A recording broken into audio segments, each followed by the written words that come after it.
¿Qué tal? Esta tarde nos visita Francisco Paco Mugiro. Vamos a hablar de su última entrega, La encrucijada de lo cotidiano. Paco, ¿cómo estás? Pues muy bien, César, muy agradecido que me hagas una entrevista. Yo no me lo esperaba, pero bueno, me alegro mucho estar acá. No, encantado. Además, voy a usar como referencia dos entrevistas que ya viste. Has estado con dos personas entrañables, Raúl Tola, Javier Torres. Sí, Y el tema que tenemos es la presentación de tu libro, La encrucijada de lo cotidiano. Feria del Libro, 24 de julio. sí, señor. Vamos a comenzar en orden. Porque el libro está en desorden. ¿Cómo nace la idea de recoger lo que hay aquí? Son 20 años de textos que usaste en las editoriales de radio, compiladas en Sí, orden, sí, de las más recientes a sí. las primeras. Pues, como dije ayer en la presentación, a mí me han hecho comunicador. Yo no era, me han hecho. Primero porque estuve en la Fundación de Radio Cutibalú de Piura y después porque he estado 20 años de director de Radio Marañón. Entonces el director de una radio tiene que decir algo, tiene que dar línea, tiene que... Bueno, entonces cuando había acontecimientos importantes, yo escribía una editorial. Y esa editorial la mandaba a algunos periódicos, pero no mucho. Pero sí la mandaba a 100 amigos que la repartían por sus redes. Bueno, y nada más. Y así he ido escribiendo por yo creo que unas 300 o 350, una cosa. Y las personas que me habían leído dijeron, Paco, ¿y por qué no las publicas? Paco, ¿y por qué no las publicas? Y yo, bueno, no se me había ocurrido, pero bueno.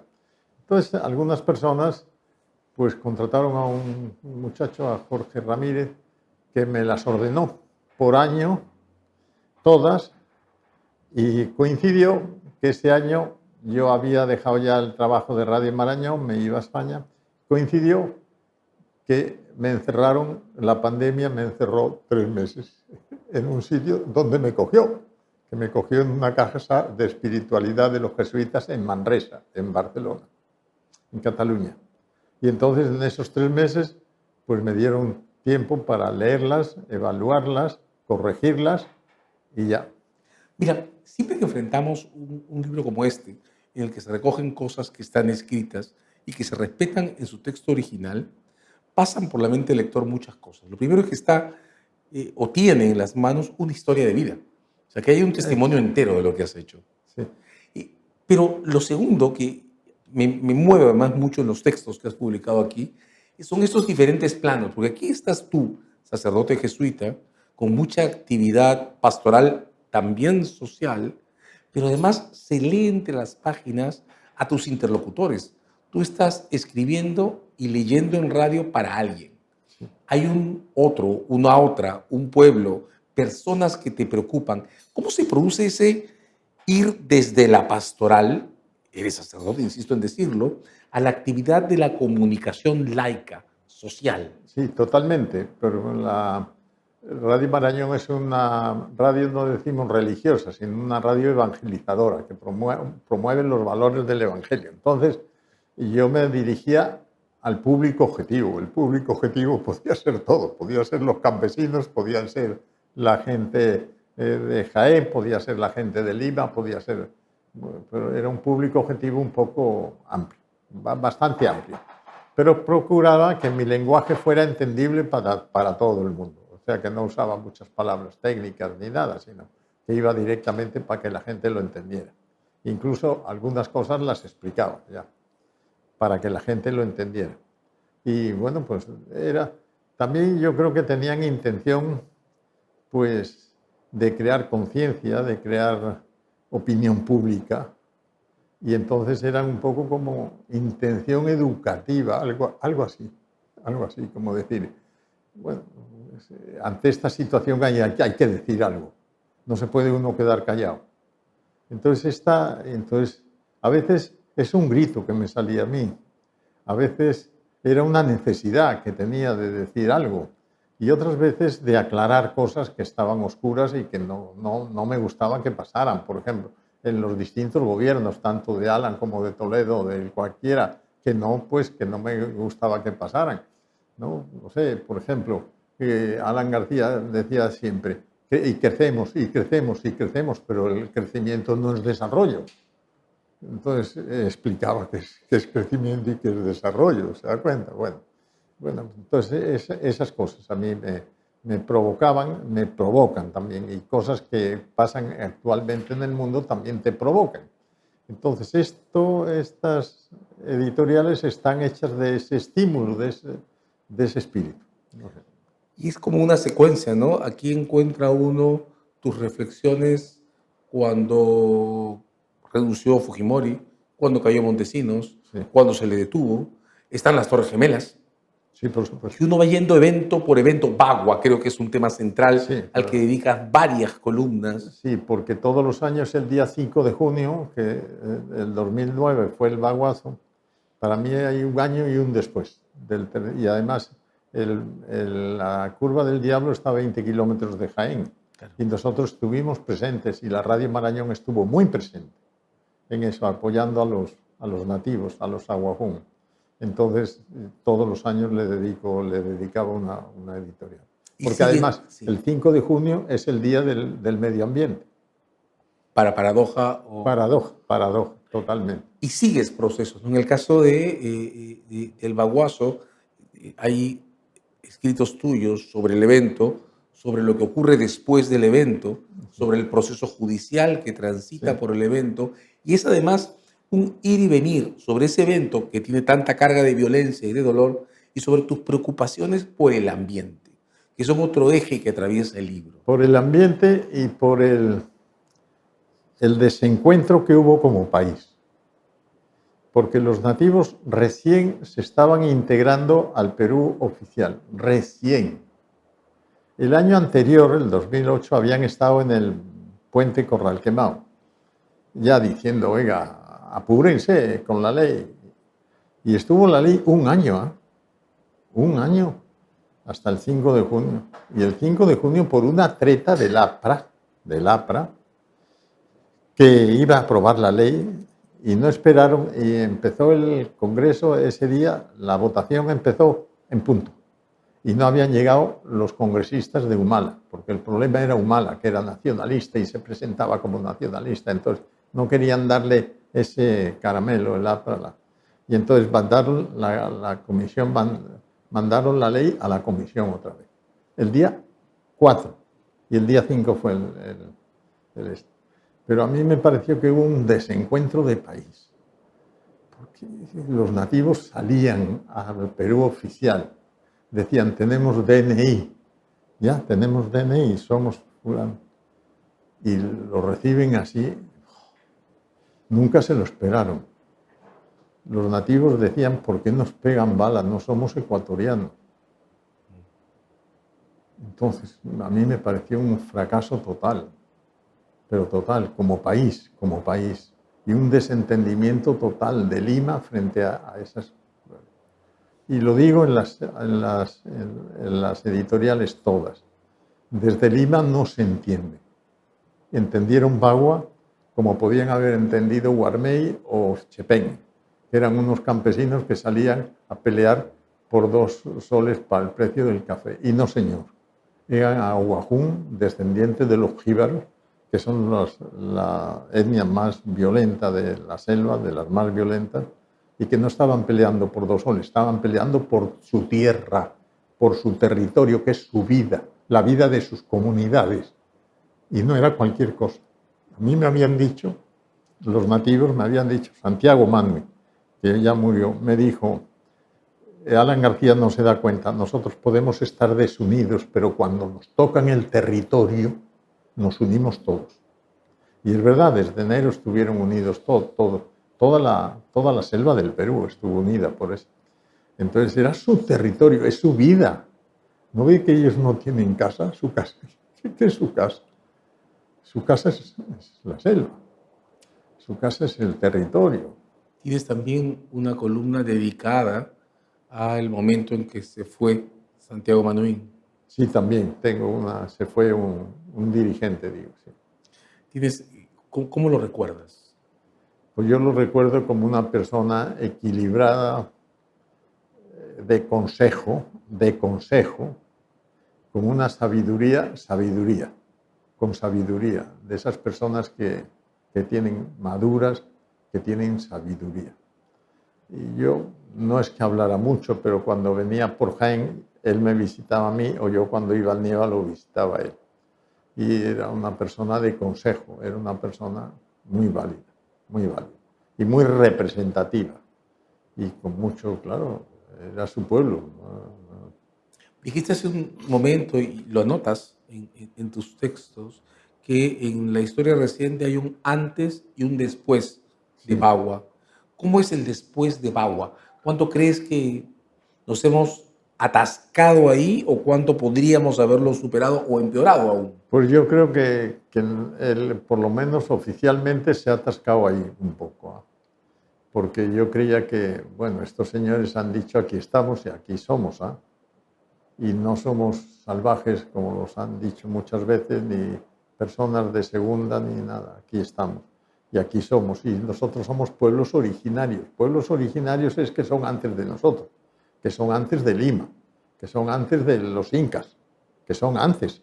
O sea, nosotros tenemos que pedir permiso para entrar. No ellos tienen que pedir permiso para venir. Y aquí pasa lo contrario. Los originarios parece que somos nosotros, que es Lima, y ellos son los, como dijo Alan García, ciudadanos de segunda, o perros del hortelano.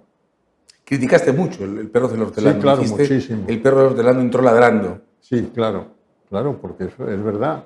Es que no se considera. Ellos lo tienen muy en cuenta. Nos han llamado perros del hortelano. Y lo que estamos haciendo es defendiendo al país. Claro. Y esas heridas, Paco, encuentras que puedan ser reparadas. Es como si estuviéramos rotos en nuestra relación interna, ¿no? Sí, pero es que yo creo que no es reparable, porque no están reparando, porque ahora el Congreso se ha propuesto una ley, se iba a proponer una ley que no sé si se llamó, pero el primer ministro dijo, va a ser la ley de desarrollo de la selva. De desarrollo de la selva según ustedes, porque para ellos el desarrollo de la selva es el buen vivir, no es el desarrollo de explotar el petróleo, explotar la madera, explotar los pastos, explotar y acabar con la Amazonía. Ese no es el desarrollo de la Amazonía y hacer carreteras. Creo que está en pelea si se hace la carretera esa famosa que va a atravesar la selva. Y dicen los nativos, dicen, nosotros no nos comunicamos por carretera, nos comunicamos por ríos. O sea, nosotros no nos van a hacer bien. Van a hacer bien a las madereras, que son todas ilegales. Y bueno, ya lo estamos viendo, han matado a 12 o 21 dirigentes defensores de los derechos humanos en la selva en estos días, en estos últimos años. Y yo no veo que nosotros seguimos viendo la selva como una despensa de la cual tenemos que sacar la riqueza. ¿Qué hay? Y ya está. Y ahí no hay gente, la selva está vacía. No, no puedes, la selva hay peruanos, hay gente. Ahora, desde el punto de vista de la iglesia, la selva es un tema, ¿no? Fue un asunto de evangelización Sí. en el origen. ¿Y cómo es esta relación entre la iglesia, la selva y la sociedad en todo este marco de rupturas del que estamos hablando Eso ahora? es muy complejo porque las sociedades, los nativos aceptan sobre todo las cuestiones educativas, pero ellos son ellos y nosotros somos nosotros. Es otra cosa, ¿ya? Bueno, han entrado las sectas, sobre todo, no me acuerdo ahora cuál, pero que van en avioneta y hacen a todos, los hacen igual, bueno. Pero bueno, no creo que tengan mucha influencia. Pero nosotros en la zona de Guajún, desde que entraba el sacerdote, entraba a la escuela. A veces en la misma casa del sacerdote era la escuela. Y nosotros, cuando llegó Belaúnde y teníamos un sistema que se llamaba Sistema Educativo SEAM del Alto Marañón, nosotros habíamos constituido entre el río Cenepa, Santiago, Nieva y Marañón y Chiriaco 52 escuelas. Y nosotros las poníamos a la gente. Y el gobierno nos mandaba a nosotros la plata para que pagáramos a los profesores. Y cuando llegó Belaúnde entregamos a los núcleos escolares 52 escuelas. Entonces ahí es donde se ha alfabetizado la gente, si quiere. Pero claro, también con la alfabetización entra la cultura, nuestra cultura. Entonces, a ver, si hemos sido verdaderamente responsables o sensibles a respetar su cultura y a fomentar su cultura, Cosa por ver. para probar, porque, bueno, ahora sí. Bueno, pero esto ha sido movimientos últimos, ¿no? Pero, bueno, ya, pues entonces íbamos a llevar cultura, a llevar esto, a que la gente sepa leer, sepa escribir, está muy bien, pero no sé si fomentábamos mucho sus valores y su cultura. Nosotros sí tuvimos un colegio de secundaria que fue Llamaquensa, que lo construimos, eso sí, para recuperar sus costumbres, para recuperar su ciencia que sabían del campo, para recuperar todas esas cosas y dárselas de una manera distinta. Eso sí, pero bueno, fue en los años hace 30, 40 años, bueno, pero por ahí. Y tú encuentras que, hemos dicho la iglesia, estamos hablando de la iglesia católica, pero encuentras que en esta área tan difícil, con tanto dolor de por medio, las iglesias en general, las evangélicas, además de la católica, puedan formar puntos de acuerdo, puntos de comunidad o de encuentro en la aproximación? Eso sería bueno hacerlo, pero no creo que todavía haya llegado ese momento. Pero yo me acuerdo que cuando el Baguazo, nosotros apoyamos mucho desde Jaén, mucho, a todo, porque yo he ido varias veces con el programa de salud a atender a la gente que estaba enferma. Hemos mandado alimentos un montón de veces. Cuando ya estaba parada la pista, hemos mandado el carro, la camioneta al obispo con alimentos y con toda clase de cosas.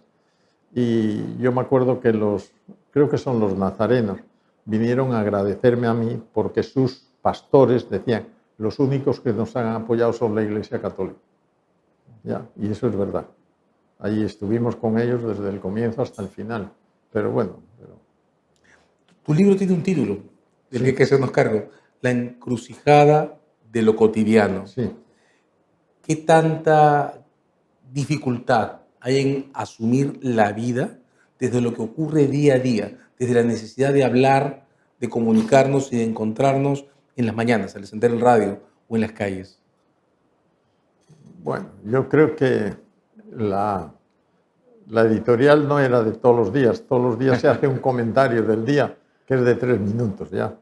Pero las editoriales son de momentos más cruciales. Por eso es encrucijada, porque son momentos más cruciales que nos deben hacer reflexionar y que nos deben hacer pensar y que detrás de cada acontecimiento hay un detrás mucho más grande que el que se manifiesta en la misma acción que se hace, ¿no? ¿Y cómo sientes el retorno, la reacción que ha producido todo este esfuerzo por hacernos reparar en esos puntos que marcan las encrucijadas?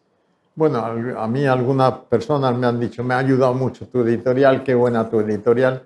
Una vez me escribió una carta una señora de Catacaos y yo estaba en Jaén, pero yo creo que la publicó El Tiempo y me dijo, no sabe bien, bueno, porque era una editorial sobre la equidad de género. No sabe usted cómo le agradezco lo que ha escrito, porque a mí esas cosas me apoyan. Yo llevo todos los años luchando por la equidad de género. Pero era una señora mayor. Ya yo he estado de profesora en los pueblos y bueno tengo esa carta, todavía la tengo, pero bueno. Pero fue un detalle, pero no. ¿Dirías que este ha sido un espacio para encontrarte también con las personas? Sí, también, sí. Una colección de artículos para revisar. Los invitamos a leerlo. La encrucijada de lo cotidiano, de Francisco Muguiro. Muchas gracias, Paco. Muchas gracias a ustedes, porque yo no creía que iba a tener tanto impacto, pero bueno, me alegro mucho.